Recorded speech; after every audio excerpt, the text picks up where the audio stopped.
All right, let's get right into it. If you have anything to do with Baltimore real estate, you know the city is different. Home values can change dramatically from one block to the next, not just from one zip code to another. And you know that feeling you get when you look at an online estimate and it just seems off? Well, you're not imagining things. That feeling is pointing to a much bigger story about our city's one-of-a-kind market. Yeah, if you've felt that, you are definitely not alone. So in this explainer, we're going to break down exactly why that feeling is so common here. We're going to put the Zestimate up against a professional appraisal and show you why local, on-the-ground knowledge beats an automated guess almost every single time in Baltimore. So, what even is a Zestimate? Well, it's an AVM, an automated valuation model. It just crunches a bunch of public data, tax records, recent sales, that kind of thing, to spit out an estimated value. But, and this is the most important part, it never ever sees the property.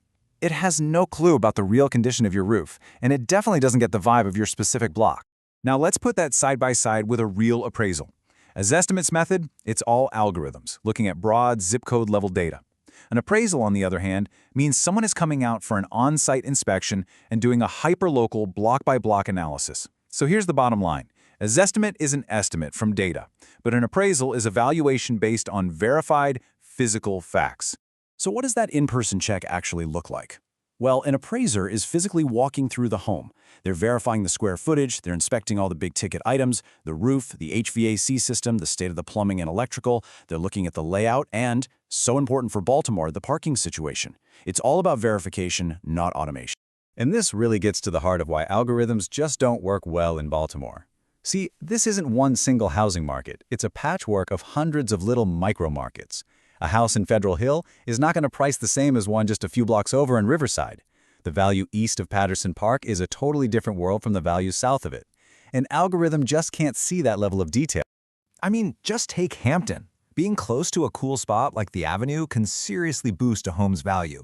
That is pure local knowledge. It's an understanding of the neighborhood, the walkability, the community feel that a data model looking at a map from 30,000 feet is just guaranteed to miss. Okay, here's another huge disconnect. An algorithm might see listing photos with a fresh coat of paint and some new light fixtures and think, wow, high-value renovation. But an appraiser? They're trained to look right past those cosmetic fixes to see the real condition of the expensive, crucial systems that truly define a home's value. And we're talking about the things that can cost you tens of thousands of dollars to fix. An old roof, an HVAC unit on its last legs, outdated wiring, or hidden plumbing problems. All of that is completely invisible to an automated model. But for an appraiser, checking on these systems is a core part of figuring out a home's true, defensible market value. Let's talk about a classic Baltimore X factor, parking. In those dense, historic neighborhoods like Canton, Federal Hill, and Fells Point, having your own parking spot isn't just a nice little perk, it's a massive financial asset that people will absolutely pay a premium for. And that premium is no joke. Depending on the block and whether it's a simple parking pad or a full garage, it can add anywhere from $25,000 to over $50,000 to a home's value. This is another one of those hyperlocal details that algorithms just don't have the right data for, and they consistently get it wrong. So how do appraisers actually figure all this out? Well, the whole process is built on a foundation of verified comparable sales, or what we call comps. And believe me, in Baltimore, using a broad zip code average to value a row home is pretty much useless. A really strong, valid comp has to meet some pretty strict rules. It has to have sold recently, usually in the last 6 to 12 months. It needs to be super close geographically, often in the exact same little neighborhood.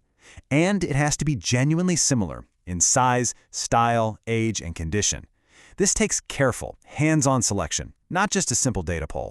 So when you start adding all this up, the micro markets, the hidden condition issues, the parking premium, the need for hyperlocal comps, you get one inevitable result: a major gap between the automated estimate and the real verified appraisal value.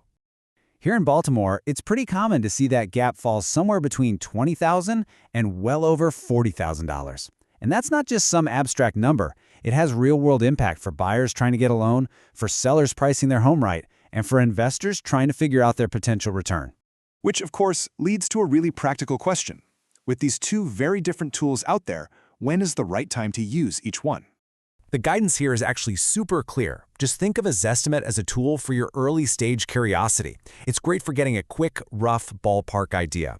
But the second a real financial decision is on the table, if you're buying, selling, refinancing, or even appealing your property taxes, you absolutely need the accuracy and the legal weight of a professional appraisal.